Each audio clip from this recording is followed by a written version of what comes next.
సాయి శివాని భక్తి పాటలు. సాయి శివాని భక్తి పాటలు. Please like, share, comment, subscribe to my channel. ఓం శ్రీ మహాగణాధిపతయే నమః.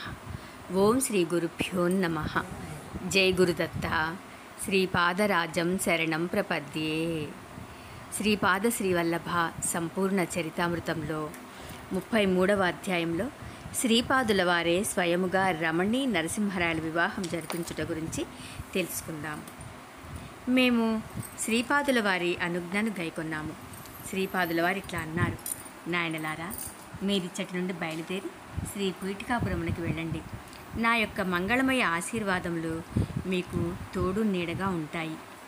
శ్రీ మహాగురువుల ఆజ్ఞ మేరకు నేనును శ్రీ ధర్మగుప్తుల వారును కృష్ణకు ఈవల ఒడ్డున చేరితిని.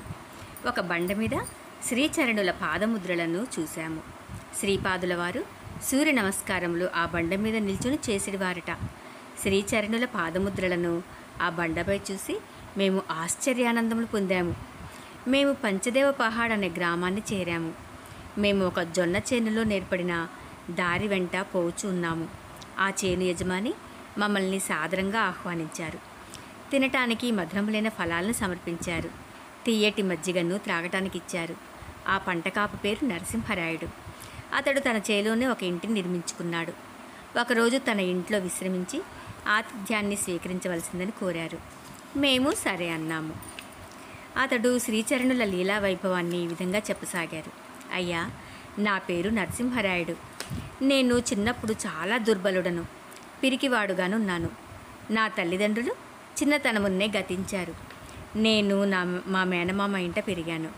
మా మేనత్త పరమ గయ్యాళి. ఇంట్లో బండెడు చాకరీ చేయవలసి వచ్చేది. పొలంలో కూడా పని భారీగా ఉండేది. మా మేనమామకు రమణి అను ఒక కూతురు ఉండేది. ఆమె సౌందర్యమున ఊరిలో ఉన్న మా కులస్తుల ఇళ్లలోని బాలికలందరిలోనూ మిన్నగా ఉంటుంది. అంతేకాకుండా ఆమె సుగుణాల రాశి, దైవభక్తి కలిగి ఉన్నది. శ్రీకృష్ణుని ఆరాధ్య దైవంగా ఆరాధించేది. మా మేనత్త పాసిపోయిన అన్నాన్ని నాకు పెట్టుటను ఆమె సహించలేకపోయేది. నాకు ఆహారము అతి స్వల్పము, ఆదరణ శూన్యము, పని పాటలు మాత్రం భారీగా ఉండేవి. మా రమణి తన తల్లి చూడకుండా నాకు మధురమైన ఫలాలను, వెచ్చటి అన్నాన్ని పెడుతూ ఉండేది. ఒకవేళ మా మేనత్త కంటబడినా నాకు దెబ్బలతో పాటు ఆమె కూడా దెబ్బలను, చీవాట్లను పొందవలసి వచ్చేది. నా మేనమామ మంచివాడైనను తన భార్యకు ఎదురు చెప్పలేని అసమర్థుడు. ఒక్కొక్కప్పుడు నా మేనత్త బలిష్ఠులైన తక్కిన కాపు కులస్తులైన యువకుల చేత నన్ను తన్నించేది. అసలే నేను దుర్బలుడను. ఈ దెబ్బల వలన నేను మరింత దుర్బలుడనయ్యాను. నాలో పిరికితనం పాలు కూడా ఎక్కువే. అందుచేత ఇరుగు పొరుగు వారు కూడా నన్ను చాలా అసమర్థునిగా చూసేవారు. నాకంటే చిన్న వయసులో ఉన్నవారికి కూడా నేను లోకువైపోయాను. మా రమణి అందాల రాశి కావున ఆ ఊరిలోని కాపు యువకులలో ఆమెను పెళ్లాడవలనని కోరిక మిక్కుటంగా ఉండేది. మా రమణికి మాత్రం నన్ను వివాహం చేసుకోవాలనే కోరిక ఉండేది. నాకు ఆస్తిపాస్తులు లేవు. శరీరమా దుర్బలం, పైపెచ్చు పిరికివాడిని. మా మేనమామ ధనవంతుడు, ఆస్తిపరుడు. అతడు మంచివాడైన ధనాశపరుడు. మా మేనత్త గయ్యాళి అయినా పొగడ్తలకు పొంగిపోయి మోసపోయేది స్వభావం కలిగి ఉండేది. మా రమణి శ్రీకృష్ణ భగవానుని ప్రార్థిస్తూ ఎట్టి పరిస్థితులలోనూ నేను తన భర్త కావాలనని ప్రార్థిస్తూ ఉండేది. ఇంతలో మా ఊరికి ఒక దొంగ సాధువు వచ్చాడు. అతడు కాళీమాతను పూజ చేయననియు, భూత భవిష్యత్ వర్తమానం చెప్పగలవడా అనేను ప్రచారము మిక్కుటంగా ఉన్నది. అతని వద్ద నిజంగానే కొన్ని శక్తులుండేవి. ఊళ్ళోని వారికి తడు చెప్పే జోస్యము 100కి 100 పాళ్ళు సత్యంగా ఉండేది. అతడు మా మేనత్తను తన మాయ మాటలతో లోపరుచుకున్నాడు. అతడు మా ఇంట్లో కాళీ పూజ చేయడానికి ఏర్పాట్లు చేయబడ్డాయి. మా రమణి ప్రతిరోజు పూజ చేసుకునే కృష్ణుని మట్టి విగ్రహం ఆ ఇంట్లో నుండి విసిరివేయబడవలని అతడు చెప్పాడు. మా మేనత్త అంగీకరించింది. మా రమణి భోరుగా ఏడ్చింది. కానీ ఫలితం శూన్యం. ఆ దొంగ సాధువు పూజ చేయడం ప్రారంభించాడు. కాళీమాతకు అనేక కోళ్లు బలిగా ఇయ్యబడ్డాయి. వాటి రక్తంచే పూజాగృహం అంతయు భీభత్సంగా ఉండేది. మా ఇంట్లో మానవ కపాలాలు, ఇంకను మరికొన్ని విచిత్రమైన శ్మశాన సాధనా సామాగ్రి ఉంచబడ్డాయి. ఈ పూజా తతంగమంతయు అయిన పిమ్మట ఆ ఇంట్లో ఒక చోట విశేషమైన నిధి నిక్షేపములు లభిస్తాయనియు, దానితో కుటుంబమంతయు ఐశ్వర్యవంతమగుననియు అతడు ఇంట్లోని వారందరినీ నమ్మించాడు. ఆ దొంగ సాధువునకు వశీకరణ విద్య కూడా తెలుసు. అతడు ఆ విద్య సాయంతో మా రమణి యొక్క సౌశీల్యాన్ని హరింపవలనని పన్నాగం పన్నాడు. అతడు చేయు చిత్ర విచిత్ర పూజా విశేషముల వలన మా రమణి ఆరోగ్యము క్షీణింపసాగెను. ఆమె పూర్వపు రమణ వలెగాక వింతగా ప్రవర్తించసాగింది.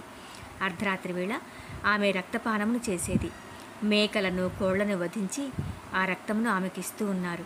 ఆమె అన్నానికి బదులు రక్తమును మాత్రమే త్రాగుచుండేది.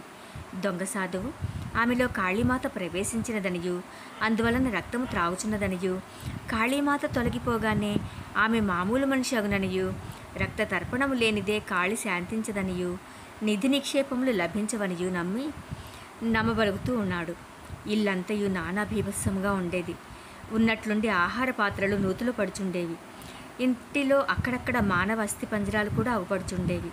అర్ధరాత్రి వేళ వింత వింత ఆకారాలు గోచరించి భయంకరమైన ధ్వనులను చేస్తూ ఉండేవి. మా ఇల్లంతయును శ్మశాన భూమి వలె నుండేది. మా మేనమామ దొంగ సాధువుని ఇంటి నుండి వెళ్ళిపోమ్మని చెప్పినంతటి ధైర్యం కలవాడు కాదయ్యే. మా మేనత్త కొద్ది రోజులు ఈ కష్టములను ఓర్చుకునేలా నిధి నిక్షేపాలు లభించును కదా అనే ఆశతో ఉండేది. మొత్తము పరిస్థితి అంతయు అయోమయంగానూ అస్తవ్యస్తంగానూ ఉన్నది. ఒకనాడు రాత్రి సమయాన ఆ దొంగ సాధువు మా రమణిని సమీపించెను. ఆమె వశీకరణమునకు లోనై ఉండటం వలన తన కోరిక నెరవేరు తీరుతుందని అతడు భావించెను. అతడు తనను సమీపింపగానే మా రమణ బిగ్గరగా అరిచి మహాభయంకరంగా ఒక ఇనుప వస్తువును తీసుకుని అతని తలపై బాధింది. ఆమె ఆ విధముగా ఎందుకు చేసినో ఆమెకే తెలియదు. తన వశీకరణమున ఉన్న వ్యక్తి ఇంత హఠాత్తుగా ఏల ఈ విధంగా ప్రవర్తించునో దొంగ సాధువునకు కూడా తెలియదాయను. తెల్లవారిన తరువాత ఒక బీద బ్రాహ్మణ యాచకుడు మా ఇంటికి వచ్చాడు. మా రమణి ఇంటి బయటకు వచ్చి, మా ఇంటిలో భూత ప్రేత పిశాచములు చాలా ఉన్నవనియు, మీకు కావాలనన్న వాటిని భిక్షగా స్వీకరించవచ్చునని చెప్పింది. ఆ బ్రాహ్మణుడు వల్లే అన్నాడు. అతని వదనార విందము ప్రశాంతముగాను ఉజ్వలముగాను ఉండెను. ఇంతలో మా మేనమామ బయటకు వచ్చెను. అయ్యా, మా ఇంట్లో అస్తవ్యస్త పరిస్థితులున్నాయి. నీవు కావాలనన్నా ఆ పరిస్థితులను సృష్టించే దుష్టశక్తులను దానముగా గైకనవచ్చని చెప్పెను. ఇంతలో మా మేనత్త వచ్చింది. భిక్ష ఇచ్చుటకు మా ఇంట ఏమీ లేదు.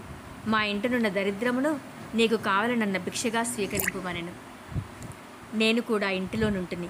స్వామి, నా యొద్ద మా తాత ముత్తాతల కాలము నుండి వచ్చుచున్న వెండి తాయెత్తు ఒకటి కలదు. మీకు సమ్మతమైన ఎడల దానిని భిక్షకు స్వీకరింపవచ్చును. నేను వెండి తాయెత్తును భిక్షగా ఇచ్చాను. ఇంతలో దొంగ సాధువు అప్పుడో శ్మశానం నుండి కొన్ని మానవ కపాలములను తీసుకొచ్చాడు. అతను వెటకారంగా, ఓయి బడుగుబాపడా, నీవు వలయునన్నచో ఈ మానవ కపాలమును భిక్షగా స్వీకరించవచ్చునన్ను. అతడు వల్లే అనెను. అంతలో మా ఇంటిలో ఒక దివ్య ప్రకాశం ఒకటి కాననయ్యను. ఆ వచ్చిన బ్రాహ్మణుడు అదృశ్యుడయ్యను. ఆ దివ్య ప్రకాశం వలన దొంగ సాధువునకు ఒళ్ళంతా మంటలు కలగనారంభించాయి. ఆ ప్రకాశమునందలి ఒక కిరణము మా రమణిలో ప్రవేశించింది. ఆమె స్వస్థురాలైంది. మా మేనత్తకు పక్షవాతము వచ్చి మాట పడిపోయింది. మా మేనమామకు విపరీతమైన వణుకు పుట్టింది. నాకు విపరీతమైన ధైర్యం కలిగింది. నా శరీరములో ఏదో నూతన శక్తి ప్రవేశించి నేను ఎంతో బలశాలిని అనిపించింది. మాంత్రికునకు నోటి నుండి రక్తధారలు వెడలి వానిలో ఉన్న సర్వశక్తులను ఉడిగిపోయాయి. ఆ దివ్య ప్రకాశము మానవ రూపమును ధరించినది. ఆర్తత్రాణ పరాయణుడును సమస్త దేవీ దేవతా స్వరూపుడును ఆది మధ్యాంతరహితుడును అయిన శ్రీపాద శ్రీవల్లభుల వారి దివ్య భవ్య స్వరూపమది. శ్రీచరణులిట్లా అన్నారు. నిజమునకు కాళీమాత విధ్వంసము చేయునది సాధకునిలో దాగి ఉన్న కామ క్రోధాది రాక్షస శక్తులను. అంతేగాని ఆమె కోళ్ళు మేకలు మొదలగు వాటిని కోరదు. ప్రాణమయ జగత్తునకు చెందిన రాక్షస శక్తులు కాళికారూపమును ధరించి రకరకముల బలిదానములను కోరుచుండును. అసలైన కాళికామాతకు ప్రేమ, శాంతి, దయ మున్నగు శుభలక్షణాలు ఉంటాయి. ప్రాణామయ జగత్తులోని రాక్షస శక్తులు, అసురీ శక్తులు, భూత ప్రేతాదులు మేము ఫలానా దేవతలమని చెప్పుకొని క్షుద్ర విద్యలను ప్రదర్శించును. క్షుద్ర మాంత్రికులు వాటిని ఉపాసిస్తూ లోకాన్ని ఎంతో ఉపద్రవమును కలిగించున్నారు. ప్రాణమయ జగత్తులోని రకరకముల ప్రేతాత్మలకు కూడా దేవతా శరీరములను ధరించి శక్తి కలదని గ్రహించండి. అయితే ఆయా దేవతారూపములందలి దైవశక్తులు మాత్రం ఉండవు.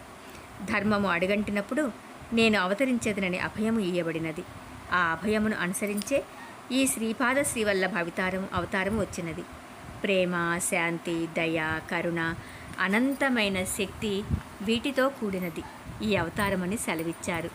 మా గృహమంతైను శుద్ధి చేయబడినది. దొంగ సాధువును వెళ్ళగొట్టాము. మా మేనత్తకు శ్రీచరణుల అనుగ్రహం వలన పక్షవాతము తగ్గినది. శ్రీపాదుల వారు స్వయముగా తమ దివ్యహస్తములతో ఆశీర్వదించి రమణికిని నాకును వివాహం చేశారు. అప్పుడు యథార్థముగా వారి వయస్సు 12 సంవత్సరాలు మాత్రమే. ఆ సమయమున వారు పీఠికాపురంలోనే ఉన్నారు. లీలా శరీరముతో ఈ పంచదేవ పహాడ్ నందున్నారు. ఆనాడు మాకు వారు ప్రసాదించిన అక్షతలు ఇవే. కాలాంతరమున ధర్మగుప్తుడు, శంకరభట్టు అనువారు వచ్చుదురనియు వారికి కూడా కొన్ని అక్షతలనిమ్మని శాసించారు.